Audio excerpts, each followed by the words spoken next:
So మా నాన్న Venkatanarayana sir, ఈయన బనాన్పల్లి నుంచి మేము వచ్చాము. లాస్ట్ మంత్ మేము అనంతపూర్ డిస్టిక్లో ట్రీట్మెంట్ తీసుకున్నాము. గత 8 నెలల నుంచి ఈయన కనీసము బాత్రూమ్ కూడా లేచి పోయేవాడు లేదు, పోవడానికి లేదు. కానీ ఇప్పుడు భోజనము అక్కడే, మంచం మీదనే, మోషన్ అక్కడే. ఇలాంటి సిచ్యువేషన్లో మేము ఇట్లా ఇన్స్టాగ్రామ్లో చూసి నారాజ్ సార్ను కన్సల్ట్ అయ్యాము. ఆయన 1 మంత్లో నడిపిస్తామని చెప్పాడు. అది సార్ నిజం చేశాడు సార్. సో అందరూ ఇది జెన్యూన్ సార్, ఇది ఎక్కడ సార్ ఏమీ చెప్పలేదు మాకు, ఇది మా నిజాయితీగా మేము చెప్పేదే సార్ ఇది. కాబట్టి అందరూ నారాజ్ సార్ ట్రీట్మెంట్ తీసుకోవాల్సిందిగా కోరుతున్నాం. నువ్వు చెప్పాలి ఏం పరిస్థితి అంతకుముందు ఇది చెప్పండి సార్. నేను ఎక్కడ కింద పల్లె ఎక్కడ పల్లె ఏం లేదు సార్.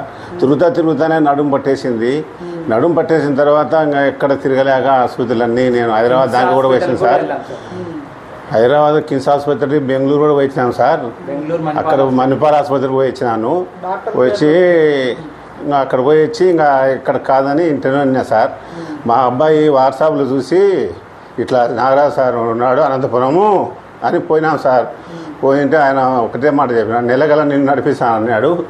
నెలగల నేను నడుస్తున్నా సార్. ఇప్పుడైతే చాలా బాగా చేస్తున్నాడు సార్. ఆయన మాత్రం ప్రజల సేవ చేస్తున్నాడు సార్ ఎక్కువ. మాకంటే అంటే ఎంతమంది ఆయన సేవనే చాలు సార్. మాకు సంతోషం ఉంది. సంతోషమేనా? సంతోషం ఉంది సార్. ఇంకా ఈసారి తీసేసి రావాలి, స్టిక్ తీసి రావాలి. సరే, ఓకేనా? అది హ్యాపీగా సంతోషంగా ఉండండి. ఓకేనా? సరే సార్. మీరు మంచి చేస్తాం, అందరికి మనం మంచి చేయాలి. సరేనా?